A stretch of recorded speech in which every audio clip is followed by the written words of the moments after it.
Enrich your experience in a living learning community. Become tomorrow's business leader.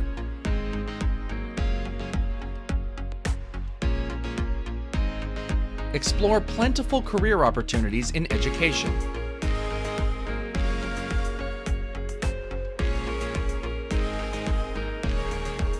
Get in-hall academic support so you can excel.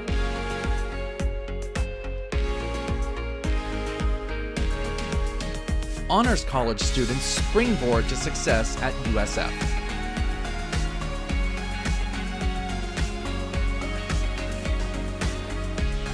Achieve success through peer support.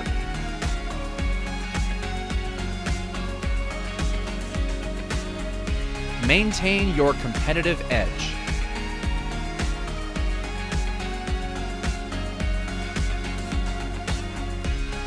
Explore a broad range of career opportunities.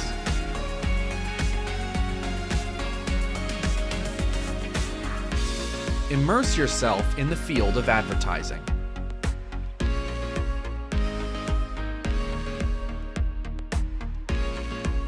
Prepare for a commission in the U.S. Armed Forces.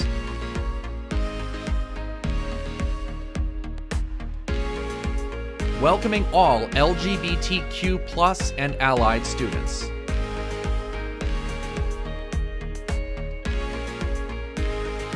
Live with other students preparing to become a health professional.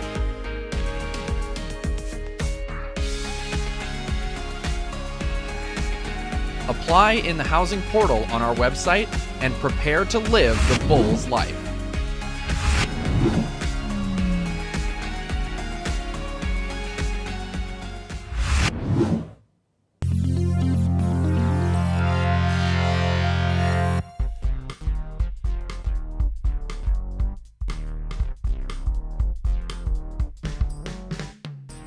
Coming to you from the beautiful University of South Florida campus in Tampa, it's USF Housing Live! Welcome to USF Housing Live. I'm your host, Julia O'Hara with Housing and Residential Education at the beautiful University of South Florida in Tampa. Tonight we'll be talking about living learning communities at USF. We're joined by the Assistant Dean of Students and Director of USF Housing and Residential Education, Dr. Julie Leos, and later in the show, David Kloiber, the Associate Director for Operations and Outreach, will be joining us. So be sure to drop your questions in the comments wherever you're watching, and we'll respond to as many as we can throughout the show. So welcome, Julie. Thank you so much for joining us this evening. How are you doing? I am well, Julia. Thanks for asking. Can you all hear me okay? I was wondering if my volume was good. You're good. I can hear you and the team can hear you. So, Julie, this is your first time being on Housing Live. Is that correct? It is. I've waited my whole life. Well, we're so excited to have you. And so for those of you that don't know Dr. Julie Leos, Julie, can you give a little bit of an introduction about yourself and what you do at USF? I know we only have 30 minutes, so try to make that brief a little bit about what you do at USF, because I know it's a lot. Right, I'll just do a few bullet points. So yeah. My main job is to work in residential education to ensure that our students are safe. So we do a lot of the crisis management on campus, but we also manage everything that we can to support residential student success. So that means helping support learning outside of the classroom through educational programming, intentional interactions with student, staff, and also faculty programs and our living learning communities, which is why I'm here tonight. Amazing. And we're here tonight talking about living learning communities, and we're already getting some questions from the audience, so thank you so much for those asking some questions. We're going to cover some predetermined questions with Julie, and then we'll jump into those audience questions. So before we begin in diving into the details, can you tell those that are watching that may not know what a living learning community is? Sure, I'd love to. So we have about 12 living learning communities on campus, and basically what these communities are is they're specialized living environments that are designed specifically for students, residents, of course, to focus on fostering a strong relationships with their academic college, with other students that live near them who have similar academic interests, And each of our living learning community is linked, of course, to a college on campus, and they help us with things such as ensuring that students are getting proper academic advising, that they're connecting with faculty, which is a high impact practice across universities across the world, and to make sure that our students are focusing on making sure that their degree progression is as it should be. So lots of benefits that come with living in a community, and we are so happy that we have so many robust programs at USF Housing. And you talked a little bit about those benefits, so I'm going to ask you a little more about that. Can you talk about some more specific benefits? I know it's different for each one too, but some examples of benefits of living in a living learning community? Sure. Fun fact, my first job at USF, I was the advisor to the Bulls business community. And so I got to kind of work firsthand to develop those benefits for students who lived in the living learning program. So I have a knowledge of that, and also like know how beneficial it is. So students, they get to live together, right? So it's like built-in friends. Sometimes coming to college, you leave high school, you're like, am I going to make friends in college? And of course we know that students are, but specifically coming into a living learning program, you come in and there are planned events for these students very specifically targeted towards getting folks connected to their academic college, to faculty that they will be working with for the next 4 years that they're at USF. In most cases, there is an academic advisor that's connected to the living learning program that does in-hall academic advising. Every student will have to get advised before they can register for another semester at USF. So having that right downstairs in a residence hall is one of the best things that students say about a living learning community. In addition, many of our learning communities have in-hall tutoring, and they have access to many events and faculty programs that we can bring into the hall without them having to even leave the residence hall. So we love that, because we love when workshops are very specific to career preparation. And we know that our students are coming in, especially USF students, they really want to get connected and network with faculty, with deans, with community members, and we bring that right to their doorstep in the residence hall. So this is one of the things that we try to let people know, that also all of our living learning community students, because they have access to students that are in the same classes, they can study together, etc. Their GPAs are much higher than the average of other students that live on campus. And all of our students do well, of course, living on campus, because it's a beneficial thing, but our LLC students do even better. And so we're proud of that, and we want to make sure that people get that opportunity. I love it. Thank you. And some great questions coming in about LLCs. The first question I'm going to ask you, though, before we get into those, the last question before we get into some of these, just so we can go over a little bit about what LLCs are offered, can you talk about the different types of living learning communities offered at USF? Sure. Like I said earlier, we have 12 living learning communities. 10 of those are very directly related to majors within academic college. So specifically, we have, for example, the business school has the Bulls business community, the honors college, and engineering. Like those are specific to a college, right? Where we have a combination of many majors that can be within those living learning communities. And then we have living learning communities very specific to a major such as nursing or or the Zimmerman advertising program, where you have to be very specifically within that major to be in that program. But the majority are based in a major connected to an academic college. We have 2 living learning programs that are also connected to an academic college, but have very specific goals, right? So our ROTC Living Learning Community connects students who are working towards a commission in the U.S. Armed Forces, right? So they get to learn the tradition and the customs of each of our military services while they live together in Maple Hall. We also have a Stonewall Suites Living Learning Community that's also connected to a college, but has a very specific focus on allowing our lesbian, gay, bisexual, transgender, and queer identifying students and allies to live together in a supportive environment where they can bring advocacy to the topics that they care about. And they have a faculty advisor. They're connected to women and gender studies. And so those are 2 of the ones that aren't necessarily connected to a major, but have a very specific focus and connected to offices on our campus that are very supportive for students. And Julie, that answers the question from Heather that's asking, does it matter what your major is to apply to an LLC? And like you just went over, it really just depends on the living learning community that you're interested in. And another question that is about PhD students. Are PhD students, is an LLC something that they would be able to apply to and live in as part of that community?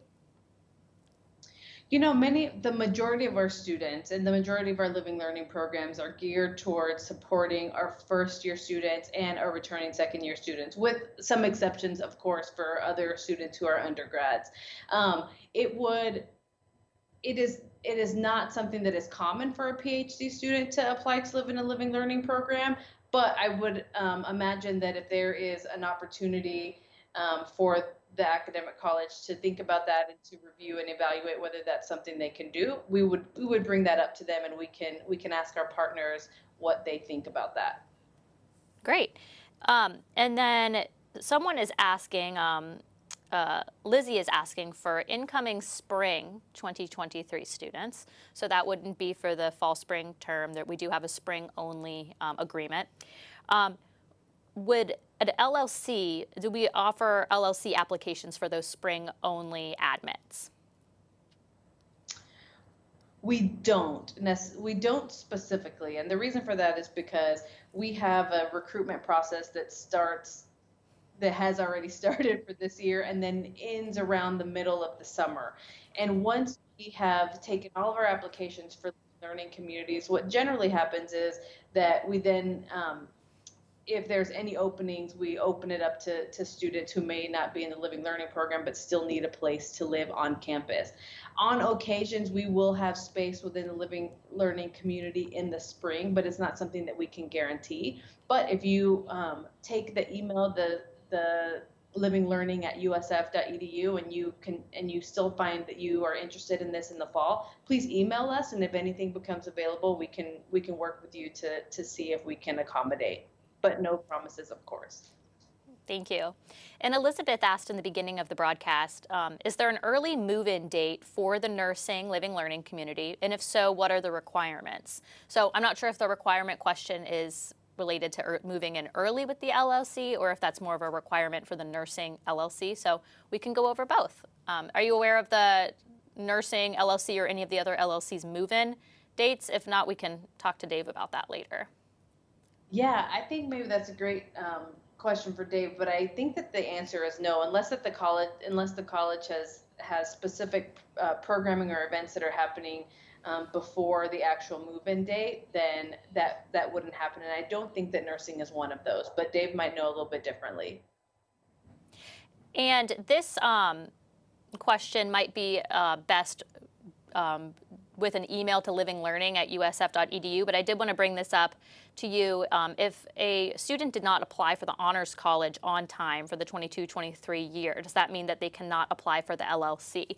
I'm assuming that's something that they would want to email either the Honors College about or the Living Learning. Do you have advice for the best route for communicating? Yeah, I would. You can still email the Living Learning email address, and I can route it to our partners. I think one of the ways that we're able to figure out who can fill out different applications, since it is major based in some cases, is that a student wouldn't be able to fill out an application to the Honors College Living Learning community unless they are in the Honors College and have that attribute on their account, right? So that's not something likely that the partners in the Honors College would be able to do if you're not in the college. But I mean, it's still a question to ask, and I can make sure I get that to them. Great. And so this is a question also from the audience, when do we plan on having everyone placed in their LLCs? And if there's a deadline for last day to apply for the LLCs? Yeah, great question. So we are taking application on a rolling basis right now, and our advisors and partners are busy right now reading through applications, accepting people, and they do that a few times a week. And one of the things that they do after that is they will let housing know where it is that they want to assign a student to, right? And so that's with the exception of the Honors College that selects their own rooms. And so they are doing that on a rolling basis throughout the weeks. One of the things that we have to work with is, Dave will come on and talk about this in a little bit also, is that if we are working, if you don't have a housing application, then you likely wouldn't be able to get a space within the living learning community. So my recommendation right now is that if you have a space on campus already and you want to live in a living learning community, I would fill out the application. We would love to have you. We'd love to read your application and come through. And we are hoping to get those applications in as soon as possible, because once the living learning communities fill, then we'll have to, put living learning community application folks kind of on a wait list for us, so that if you change your mind and you want to go out, then we have some other people to go into the living learning community. So the sooner the better is my recommendation. Got it. Thank you. And Sahil asked if you do need to live on campus to join an LLC, and the answer is yes. The living learning communities are community living on the campus here at USF Tampa, and then there's also some living learning community options at USF St. Petersburg as well, if that's something that you're interested in. There's a lot of similar living learning communities, and then there are some other ones as well. And if you go on the USF St. Pete Housing website, you'll be able to learn all about those residential community programs. They may be categorized under that name, residential community programs, rather than living learning community, but it's the same general idea that it's a community of residents living together with a similar major or interest. And I'm going to get back to my questions. So the question that we get a lot is about costs associated with being in an LLC. Can you talk a little bit about what those are and what those costs go to?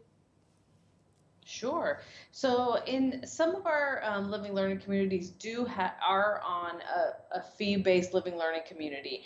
And just so everyone's aware, those that are connected with a fee have been approved by our Board of Trustees and they give us very specific ways that we can use that money. And it is mainly to make sure that that folks have used those funds to pay for academic portions of the academic advisor, for in-hall tutoring, for corporate tours, for example, to go find out more about different careers within the Tampa Bay community, and to fund other career prep events that might happen within the community. So some of those living learning communities that have a fee include the Rising Health Professionals, the Bulls Business Community, the Education, and a few others, and it's listed on the website. All of them are escaping me right now, but there are a few that have it, and it's either a $125 or a $250 per semester fee, and that's what those fees go to. Many of our other living learning communities do not have a fee, and residential education helps to fund some of the events in those living learning communities. So there is a fee for some, but not for all. And will you be assigned to a roommate who shares the same LLC? That's a question from the audience. That is the hope. The hope is that you would get a roommate that shares similar academic interests as you. Perhaps you're taking a class together. You all can study together, walk to class together if you wanted to, maybe skip a couple days if you don't want to get too tired of one another. But yes, that is the goal, is that you would be in a living learning community and have somebody that's your roommate who would also be in that program. Great. And we have a question from Nicole. How many rooms are saved for LLCs? That might be a Dave question, but. No. Thanks for that question, Nicole. So every living learning community has a different number of beds that they have said, we want to be able to fill. And part of that is knowing how much support they have from the colleges for academic advising and things like that. And in total, we have approximately 1,000 beds that are for living learning communities, that are for the 12 living learning communities that we have, right? But they're different numbers depending on which living learning community you're talking about. Great. And there are some, so I wanted to provide an opportunity for us to provide some clarity here with the housing application. The housing application for the fall/spring 22-23 term was closed today, just based on the amount of people that do want to live on campus and our status with rooms right now. So if somebody wants to live in a living learning community, and we talked a little bit about this, but if someone wants to live in a living learning community but they don't have a housing application on file, the first part of the question is you do need to have a housing application on file in order to apply for a living learning community, correct? Yes. Okay. And so at this point, with the housing application being closed, if they do have any specific questions about wanting to live in a living learning community, the best route is to contact Living Learning at usf.edu to talk through options. Obviously, you need to be able to have a housing application on file to apply for that living learning community, but at this point, that's not possible to submit that housing application. But we did talk about reaching out to your team with any specific questions about moving forward and other options. I'm not sure if you wanted to provide any more information on that. Yeah, definitely. If you have a question about living in a living learning community, I would recommend just email livinglearning@usf.edu, and if we can answer the question, we will definitely get you to the right place or figure out how we can support you. And do you have to apply for an LLC every year, or once you are in, you're in for the 4 years? Is it something that you need to do each year? It depends which living learning community. So for sure you have to apply your first year, right? So we have to know you're interested. In the second year, some living learning communities have a returning application. Some of them have perhaps like interviews to talk about whether you want to come back and what that means. Some living learning communities only return folks who maybe want to be mentors for the students that are coming in the year after. And so it varies from living learning community to living learning community in regards to how it is that you get reintegrated into the LLC for the second, third, or fourth year. So once you're in, which we hope that you do get in, we can help you with that by connecting you to the advisor that's with that living learning community. And that's a really great question. And if a student submits an LLC application, when should they expect to hear back? We have our folks, like I said just a while ago, that are going on a rolling basis reading applications. And they have, of course, academic advising loads. And so they're doing that 2 or 3 times per week. They're reading applications, they're accepting people, and then they're letting folks know that they're in the living learning community or that they're not. And so you should expect that at least by the end of the week that you've applied, let's say you apply on a Friday, for the following week, I would say give folks at least a week so that you can get a response. And then they will give you information and details about what to do next in terms of your assignment on campus and things like that. And is there an LLC what LLC would be best for somebody that is majoring in psychology? Oh, that is a great question. I think that depending on what it is that you would like to do with that degree, right? I think that would determine perhaps what would determine that answer. So if you are on a health professionals track, because that's what you want to do, right? Like you might want to be a psychiatrist. And so we might think about psychology as a major in the College of Arts and Sciences, so maybe the Rising Health Professionals would be the space for you. But that's not always the case for folks, and so I think that a lot of times you need to talk to an advisor about, okay, like this is your major, but what is the plan with that major? And then even if you're not connected to a major necessarily within the living learning community, you could talk to the advisor, and they may even give folks an opportunity with a different major to apply because of your future goals. And so we are thinking about ways to connect our psychology majors in the future because we have quite a few of those, and we get a lot throughout the years. And a question from Nicole, do you have to maintain a certain GPA to stay in an LLC?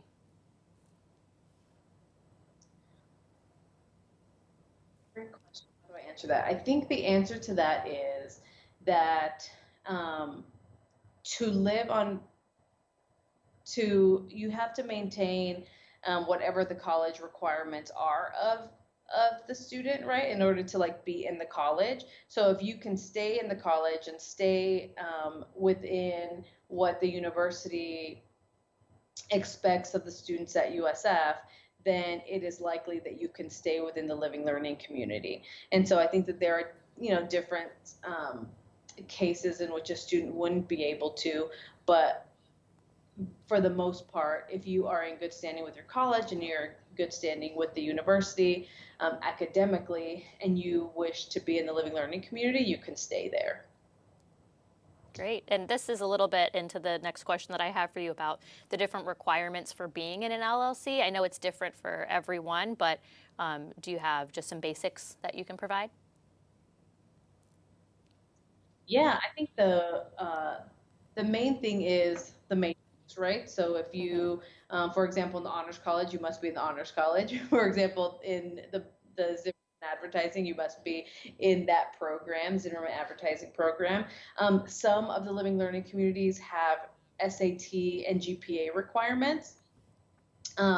Others have requirements specifically to make sure that you're just in a major within that college. And so I would very specifically look at what those requirements are. And some of them are for everybody, right? And so like the ROTC, for example, you have to be a student that has accepted being in an ROTC program at USF and on track to be commissioned into the armed forces. And so that is something that is listed on the website. And but if you have any questions, again, email Living Learning. If you find that you're trying to apply to a Living Learning community and you can't for some reason, it might be because your major isn't, it might be because you declared a major that maybe you no longer are, and so you can't access the application because you're a different major. So you just let us know and we can work with your advisor to make sure that you have access to the Living Learning Community application. So that's kind of how the requirements work. The colleges and they set that. And of course, another requirement is that you live with us. So that's an important piece too. Thanks for asking that. And Julie, I know this is not your area, but I feel like you may know this, so I'm going to ask. And if not, we can, it's about advising. So we can send the link for the person to learn more.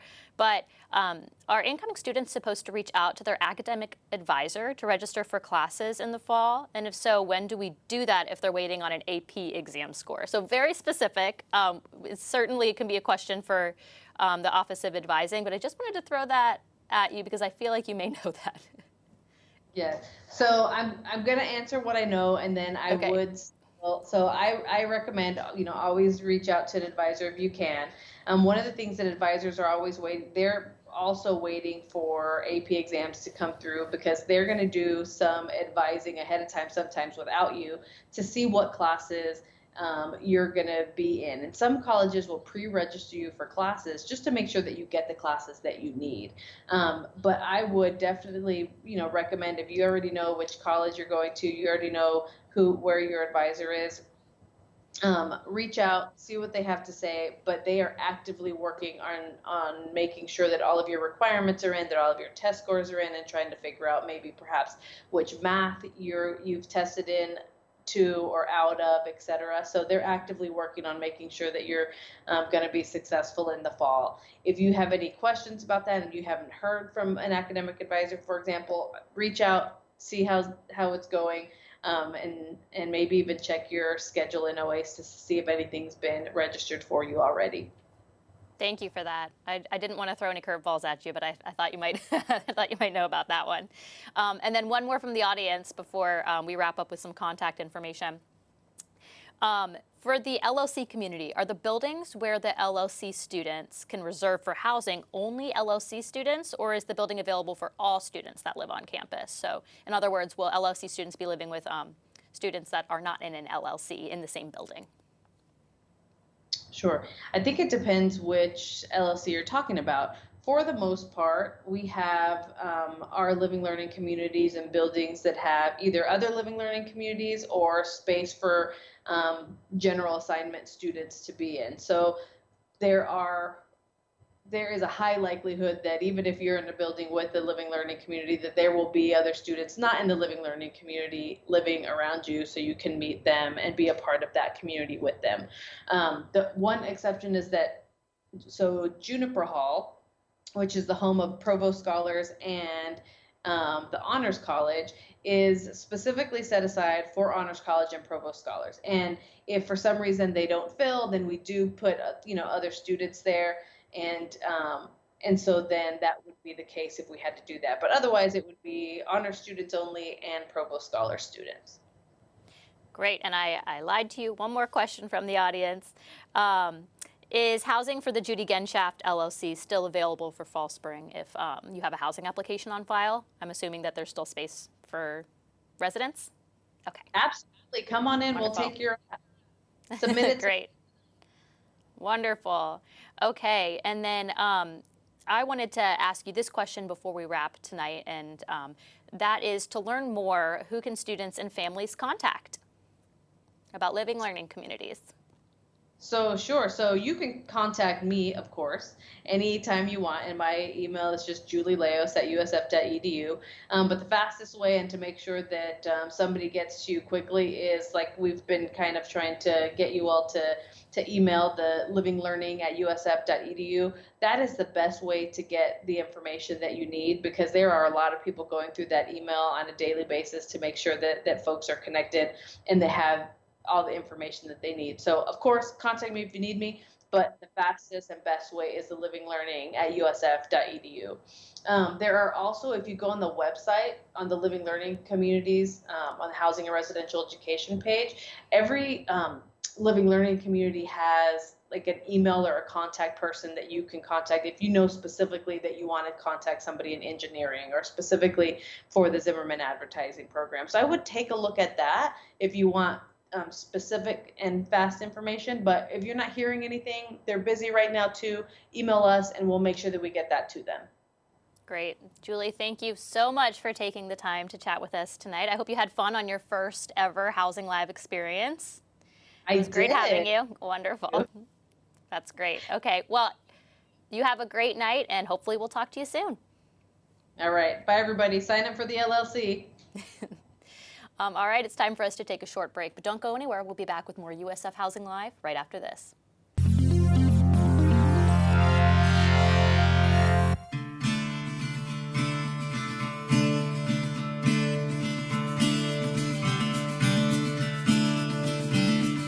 Hi, my name is Chelsea Parker. I am majoring in health sciences, and I'm currently living in the Greek Village. I love living on campus because I feel like it's very convenient, and for the lifestyle that I like to have, I really like to be involved and surrounded by people. So I feel like living on campus is the best option to kind of have the best of both worlds.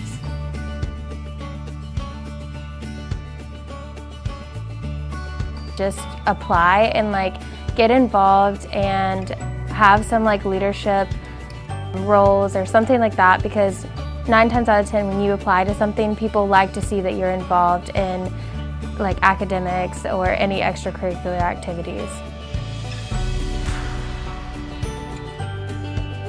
I would just like to say thank you first and foremost, because it took a bunch of stress off of my mind because of the financial burden.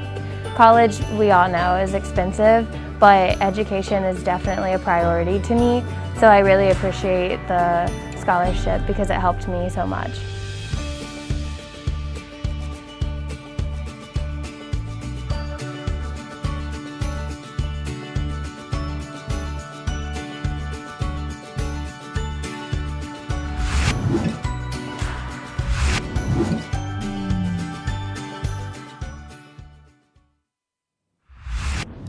Welcome back. I'm Julia O'Hara, and if you're just now joining us, this is USF Housing Live, and we're here to help prepare you to live the Bulls life at USF.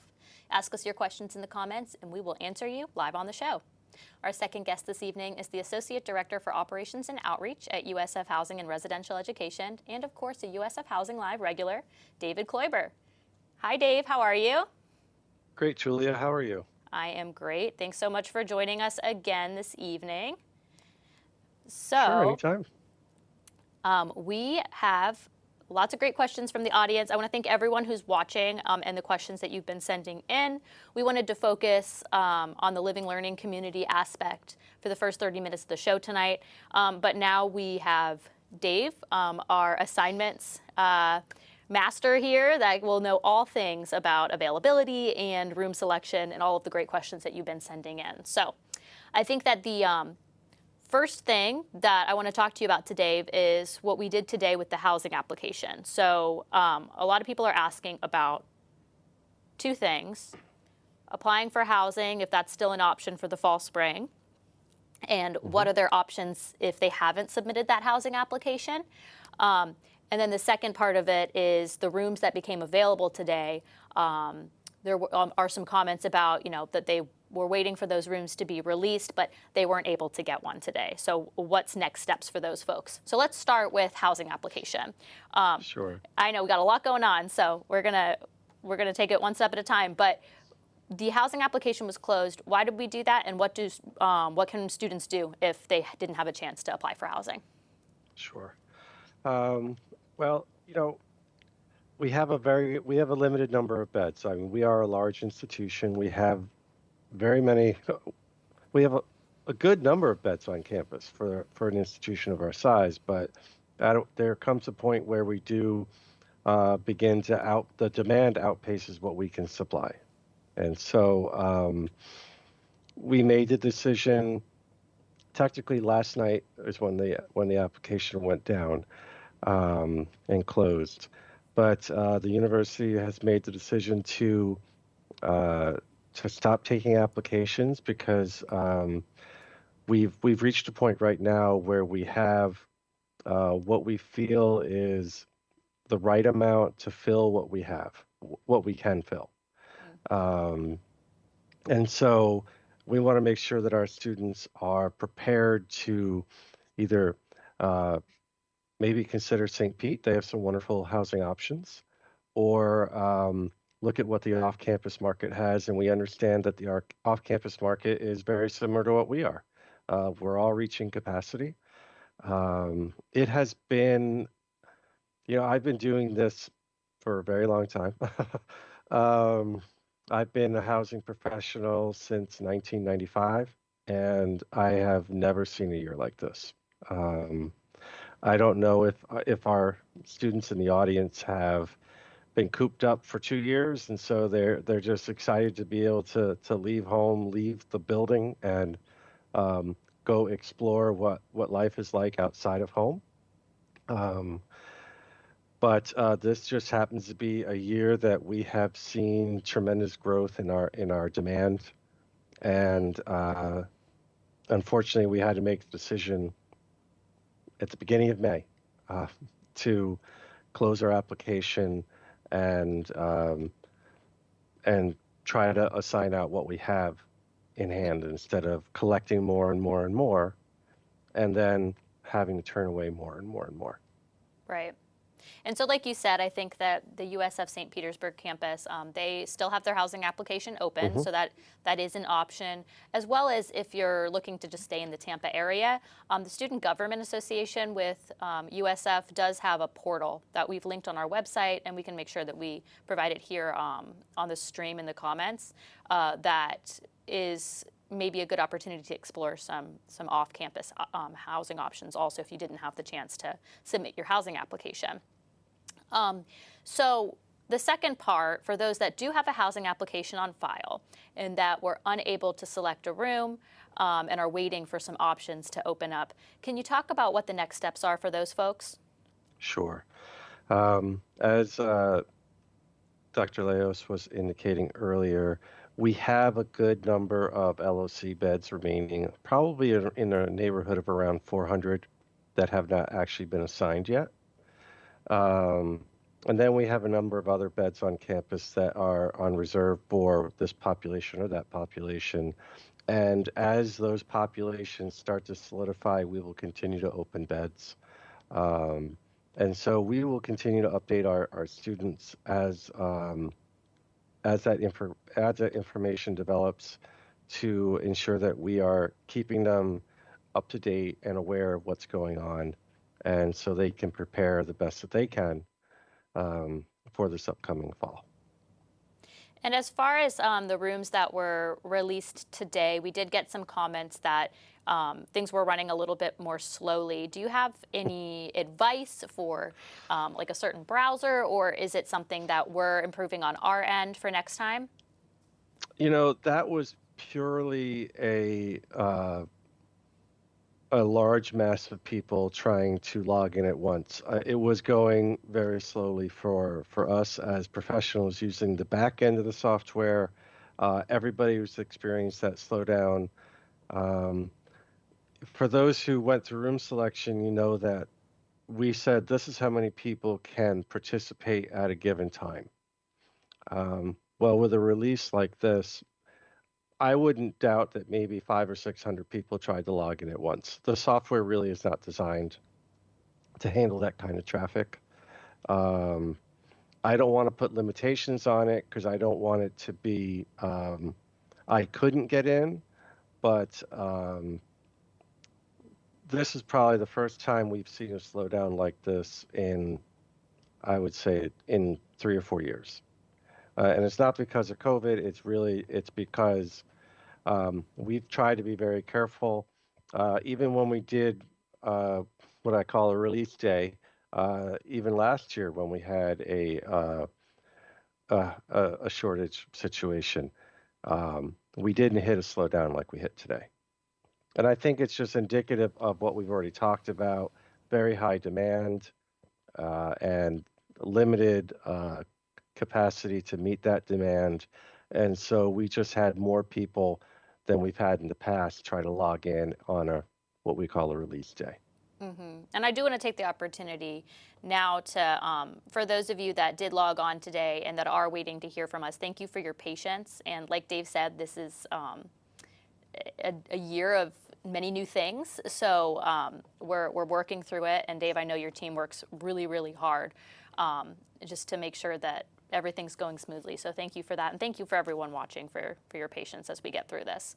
And I do want to talk, well, before we move on to some other questions, for those that are still waiting for a room assignment or to select a room, I think that the best advice that we can provide is to continue to check their USF email regularly, because any updates on availability, like the rooms that were released today, that went out ahead of time via email, correct? That we let the students know.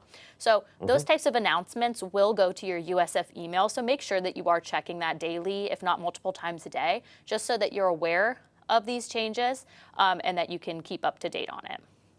And we sent that announcement out to about 900 people that were ready to select a room. So if your application wasn't, if you hadn't paid your application fee, or your immunizations weren't completed, or let's say you didn't register for orientation yet, or maybe you're under 18 and you agreed to your agreement, but your parent or guardian did not, you would not have received that because I didn't want to send it out to you, even though you probably would not be able to participate. So that was a question that we're getting, if there are some items that we have applied for housing, but we haven't finished the immunization or that sort of thing. Are we still able to get a room? And you just answered that in that you just need to complete your items now, your additional items, but now that your housing application is in, you can still get in line for any potential availability that happens in the future. So I'm going to quickly change gears to summer and spring, some questions about the availability for that. So let's start with summer. Okay. What are we looking at for summer 2022, this coming summer, which starts in just a couple of weeks for our A and ABC students, right? Yeah, they start next week on Friday. Wow, right. So we still have availability. We are working through the few remaining people who have not selected a room. Room selection for A, B, and C did end on Friday the 29th of April. However, if you're still interested in a room, just contact our office and we'll get you assigned. If you are no longer interested in living on campus, please go log in and cancel your application so that we're not expecting anything from you. That would be the best help for all of us all around. You won't get contacted by us, and we won't have to worry about whether or not you're going to have a space on campus. So it would be great if you as an individual for an A, B, or C, or really any application, if you decided I'm going to live elsewhere, go in, complete your cancellation. If you're not assigned a room, there is no cancellation fee. And as far as spring, so some questions about that, because we did obviously close the application for fall spring, but that doesn't mean that spring only won't be available. So can you talk about that process on how openings happen and when students that have been admitted for spring can start thinking about housing? We actually talked about A, B, and C, but we didn't talk about the other applications. B. So let's finish Sorry summer about that. first. Okay, So, sorry about that. Moving no, through that's too fine. quick. Because I know that there are some questions about summer B.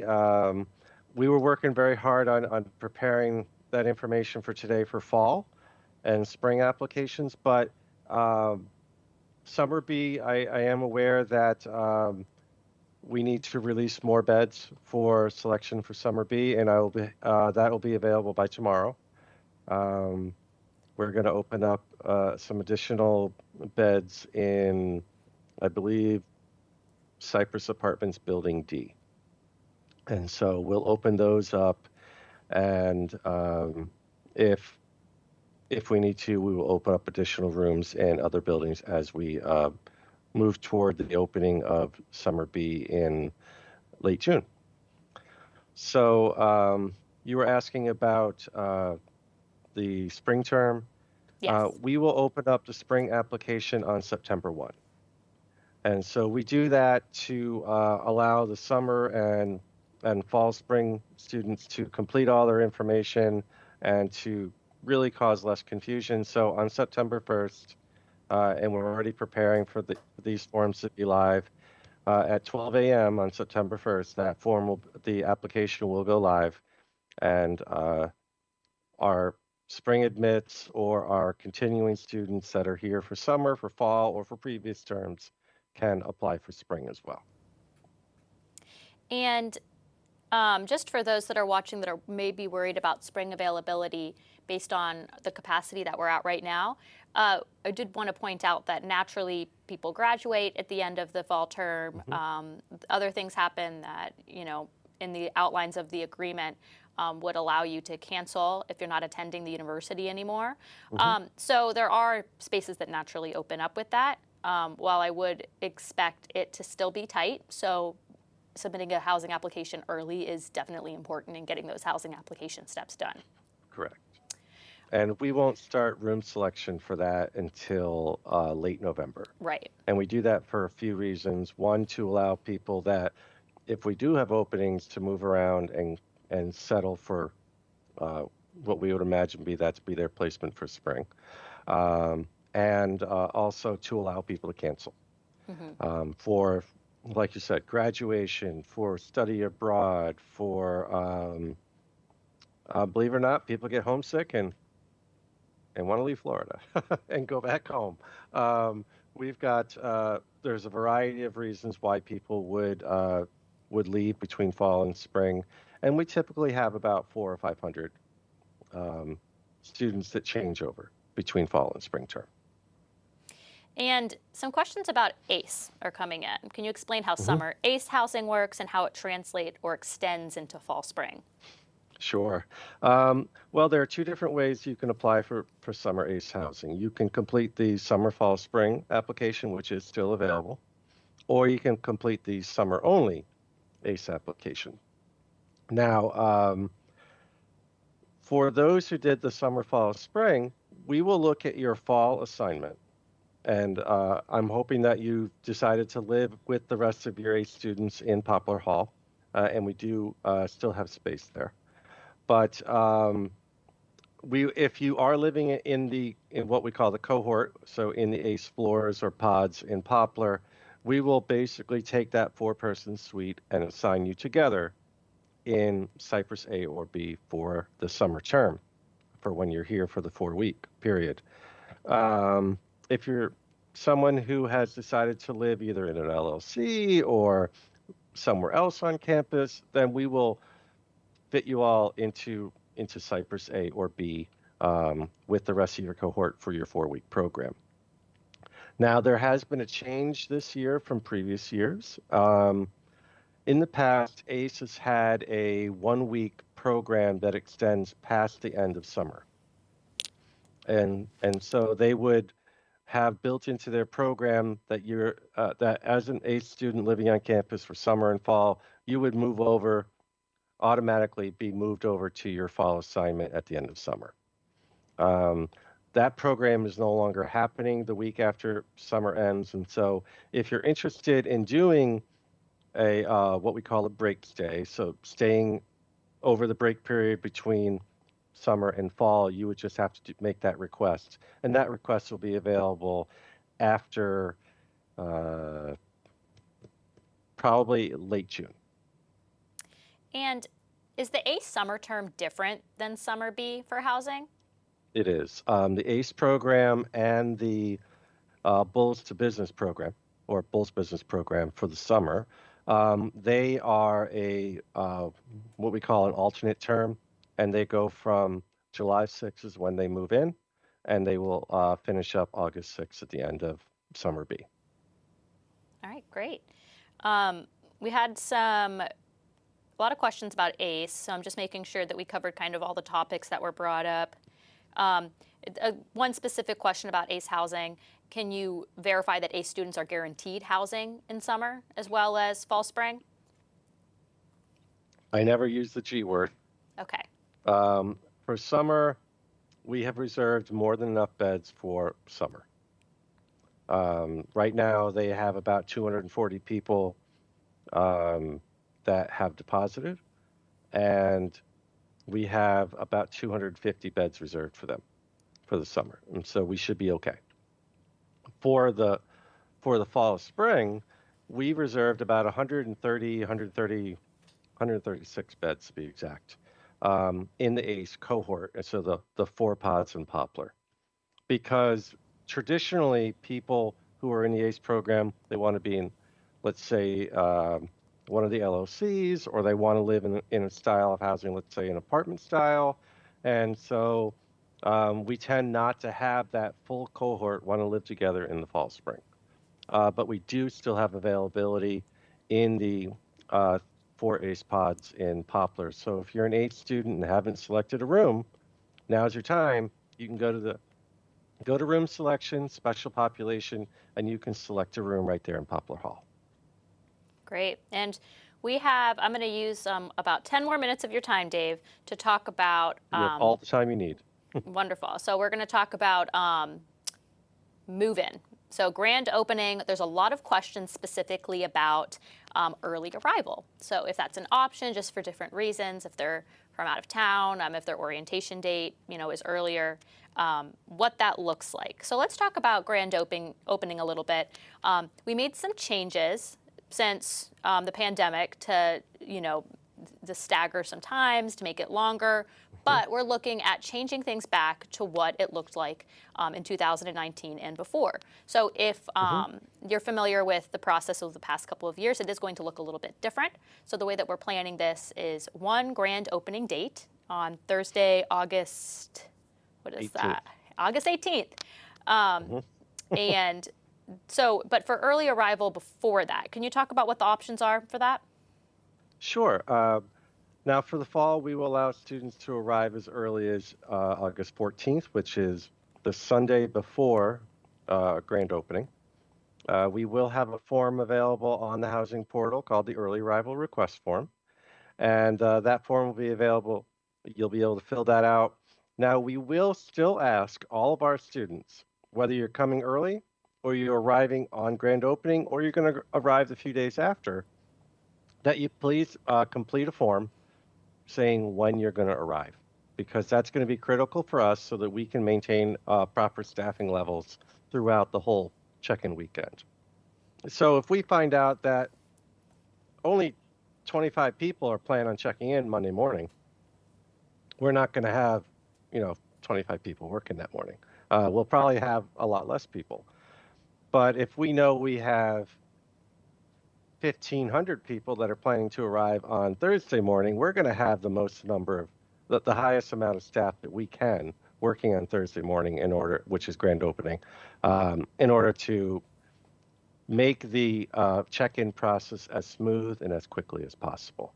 And so part of the early arrival request will be to indicate what day you're going to arrive and what time of day, whether it's the morning or the afternoon. And the morning for us would be 9 to 1, and the afternoon 1 to 5. Mm-hmm. And that's just like you said, to help us for planning. If you arrive 5 minutes later than what you expected and you're dipping into the afternoon, we're not going to put you to the end of the line or tell you you can't check in. It's just for a helpful thing for us. So correct. When does that early arrival form go up on the housing portal? Do you have a date for that? Or for the fall, I believe it would be I want to say the first week in July. We try to not have one early arrival form active while another one might be. Okay. And so I think we're looking at the first week of July. All right. So that answers some questions about move-in early options for these different buildings. I think it is important to point out that early arrival fees are different for every single building. So you're paying for the nightly fee for the building that you're living in. So for example, Nicole is asking about Poplar Hall. There is a break stay hall rate sheet that is up on the website that I believe will show you the nightly rate for that hall. So if you arrive on Sunday, you just multiply it by however many days before that Thursday. So the Thursday is grand opening when those early arrival fees do not apply any longer. And remember, it's by the night, not the day. So if you arrived on Sunday, it'd be Sunday, Monday, Tuesday, Wednesday night. Got it. Okay. You've already paid for Thursday. That's part of fall housing. And so like for Poplar, I believe the rate is $33.19 a night. I know that because we haven't changed our rates in Poplar since last year. So it's still the current rate that we're charging now. Great. Okay. And then a meal plan question for you. If a student cancels their housing agreement, do they have to sign up for meal plans again separately, or will the meal plans that they signed up for in their agreement still stand? The meal plan will still stand unless you say otherwise. Okay. So that's a good rule of thumb for those who are able to cancel. For whatever reason, you may or may not want to keep your meal plan. That's up to you, but you need to make that decision and notify meal plan. Okay. And going back to ACE, how can a student verify which room they were assigned to for the summer ACE program? Once you're assigned, we haven't done those yet. Okay. Because we're trying to allow our ACE floor to fill up first, and so they have a deadline by which time they need to release any beds, just like our learning communities. And so we are probably not going to do our ACE summer assignments until, I would say, probably late June. So probably just like 2 or 3 weeks before they're due to arrive. That's when we'll do the assignments. And then they'll be available on the housing portal right where you see your fall assignments as well. And as far as ACE, I think we should probably clarify what that is. Someone's asking if you've applied for fall as a freshman and were accepted for the summer, are you automatically in ACE? So what is that ACE program, and how would you know if you are in it? You're not automatically in it. Not every student is in the ACE program. I would check your email to find out if you're in it. But it's normally by invitation, and if you have any questions about that, you can either contact admissions, or I'm not sure what the number is off the top of my head, but you can always contact, I believe it's Innovative Ed, which is where the ACE program is housed. But we can try to look up that information, try to have it available if you have questions about it or you want to learn more about it. Okay. But ACE does stand for Academic Cultural Enrichment Program. And going back to early arrival, is it possible to be denied early arrival requests just for planning purposes for them to know? Unless you're going to try to request to arrive prior to the 14th, no. We are going to let you arrive the date that you'd like to. Just remember that there is a fee associated with it. You don't have to pay it up front. It'll just be added to your fall bill. But as long as you're looking to arrive on the 14th or later, during our arrival times, that's really important. We're not going to have our office open at 2 a.m. So if you want to try to arrive at 2 a.m., A, it's a bad time to arrive if your roommate's already there because you're going to wake them up. But B, our offices aren't open to give you a key. And so if you're going to, we may say you can arrive that day, but you need to arrive earlier. Or you can arrive the next day because we're not open when you're going to arrive.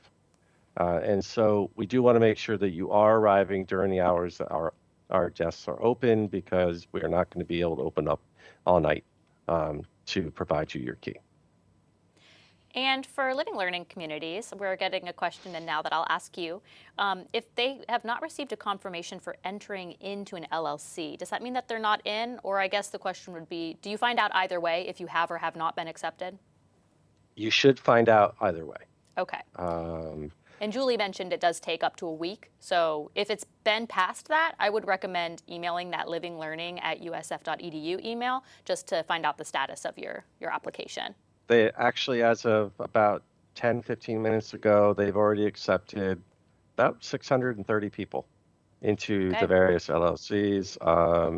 There were 15 LLC apps pending, so that tells you that they've reviewed almost all of them at this point. And so, but it is a rolling review, like Julie had indicated.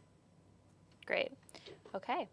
And so we covered almost all the questions. One question that did come in, just for clarification, for the housing application that is closed, is it a potential that the housing application will reopen for fall, spring? Is that in any plans in the future? I know it's very hard to tell because it depends on how many rooms we have that open up and the amount of people that we put in the rooms and if there's any additional space, correct?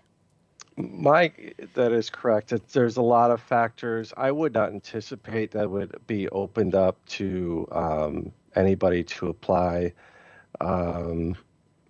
If you're in a situation where living on campus is needed, you can always reach out to our office, but I can't guarantee that we're going to be able to allow you to apply for housing. But if anything, we can at least give you more support on trying to find alternatives. Mm-hmm. Okay, thank you for that. And I think that just the biggest thing to end off tonight would be just to continue to check that USF email, because that is going to be where the information for next steps for availability. If you have a housing application on file and you're waiting for that information, check your USF email, because we will be communicating on that platform. Yeah, that's definitely the best place to look. But we'll also try to possibly use the email that you used when you applied to the university. But for best results, always look at your USF email. Not just housing, but financial aid and a number of other offices are going to be looking to your USF email as the go-to email, because we know what it is. You could change your personal emails very easily. If you're going to change the USF one, we know what it is because we helped you change it. Great. And one other question that just came in, I was just about to close, but there is a question about living learning communities at St. Pete. Yes, I was talking to Julie about that earlier. They do have residential community programs is what they're titled, and they have living learning communities. And then I can't remember what the other name of the program is that goes under the category of a residential community program, but it's all basically just the opportunity for students with similar majors and interests to live together in a community on campus. So they definitely they have a floor called Puppy Love. I know. Where I'm they obsessed train. with that one. I know you must love it, right? I do. I love that one. Julie is a dog lover, if you haven't figured that out. I do. Don't talk about it on here, but I'm a big dog lover. But yeah, that's a very popular floor, and I believe that floor is for training service animals. It is. Mm-hmm. And so a lot of great opportunities over at St. Pete's as well. And definitely people should, you'll get a quality education at both campuses. They each have their own unique feel. St. Pete is a little smaller, has a smaller campus feel, but it's still a USF degree. And so if your major is over there, it might be a great opportunity to consider another part of the USF experience. It's a beautiful campus. It's right on the water. Every time I go and visit, not only do I see the puppies in Puppy Love, but you go over to the water and you see dolphins splashing in the bay, and it's 5 minutes to the beach. Downtown St. Pete is really cool too. So right by the Dolly, yeah, everything's there. If you have the opportunity to tour the St. Pete campus, I would recommend it for sure. We do have just a couple more in here, and Dave, I'm going to take you up on your offer to go over a little bit over the time, just so we can give as much info as we can tonight. Bed raising for ACE summer and fall. That link is on our opening website for summer, and if you scroll down all the way to the bottom of that opening page, there is on the thing like the steps to do before you arrive to campus. That's one of them, is to submit a request for your bed to be raised or lowered to whatever status that you'd like it through a work order, and we'll do that before you arrive. It might be a little early for fall. For fall, yes. I don't know if they're it'll taking it yet for fall, but for summer, yes. Summer, but you need to know your room first. And so True. If you're an ACE student that's looking to have your bed raised for the summer, wait until you're assigned. Right. Okay. So this last question is about spring availability. The question states, if 400 to 500 students typically change living situations, how does that compare to the number of spring admits? So just, I guess, to get a better idea of what availability will look like in the spring. Boy, my past experience has been that we are generally able to house all the first years that get admitted, that want housing. And then there's the transfer population, which for most transfers, they're not transferring to USF to live on campus. They're transferring to USF because they're the students who missed home and now they're coming back to Tampa. And so it really varies. We have about 6,500 beds. We have 40,000 students here at the Tampa campus, almost 40,000 students at the Tampa campus. And so we obviously don't house everybody. But we did have what we call a standby list last spring, but we emptied it. We were able to house everybody to put their name on it. Matter of fact, we had a number of people that said, thanks for finding me something, but I've decided not to live on campus. And so last year we were able to take care of everybody who wanted it. I believe the spring before we were, and so on. So when we're thinking regular springs, not spring of 21, that was a little different. We had lots of space then. But for what I would call our regular years, we've been very successful in getting everybody who wanted spring housed. Well, thank you to you and your team for that. And a viewer says that I agree with, Dave is always so open to help. Thank you, Dave. Yes, thank you, Dave, for taking the extra time tonight to answer our questions and working so hard to try to get everybody a space on campus and communicate so efficiently. So thank you for that. And we are about over time now, so we're going to call it a night, Dave, but I want to thank you so much for spending the evening with us and answering all of these questions. Anytime. You know where to find me. All right. Thank you, Dave. Have a good night. You too. So if you have any additional questions about living on campus at USF, you can reach our office by email at housing@usf.edu or by phone at 813-974-0001. Be sure to join us for our next episode of USF Housing Live 2 weeks from today on Wednesday, May 18th at 7 p.m. Eastern. We'll be talking with parent and family engagement in the Office of Orientation at USF. You can watch on our Facebook or YouTube page, the USF Class of 2026 Facebook group, or the USF Parent and Family Engagement Facebook page. USF Housing Live is produced by Housing and Residential Education at the University of South Florida in Tampa. Our motto is best place to live, best place to work, and best place to learn. Thank you to tonight's guests, Dr. Julie Leos and Dave Kloiber, for joining me this evening. Thank you to our production crew, to you, our viewers, and of course, there's always just one last thing. Go Bulls. Good night, everyone.